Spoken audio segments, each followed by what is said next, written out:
Assalomu alaykum okalar, sizlarga kech bo'lishiga qaramasdan arzondan ham arzon narxdan mashinalar qo'yishga davom etamiz.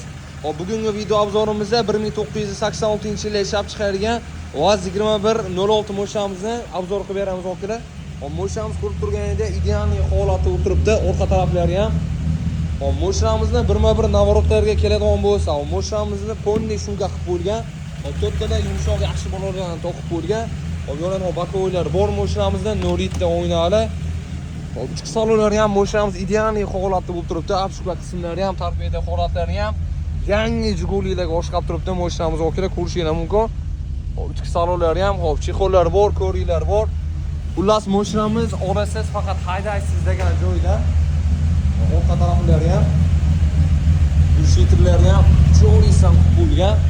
Mashinamizga temir gaz ballonlarini ustirovka qilib qo'yilgan. Dokumentlarda umuman muammosi yo'q, motor hadolarida umuman ishlar yo'q, xudo xolasa.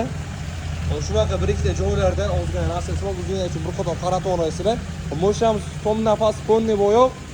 Narxi keladigan bo'lsa, mashinamiz o'lim mazza qilib haydab yurishingiz uchun 17,5 million yana barakasiga o'tib beradigan joyi bor. Bunday mashinani yo'qotib qo'ymaslik uchun bizga obuna bo'lib kuzatishda davom etib turinglar, mashinamiz sinamdan.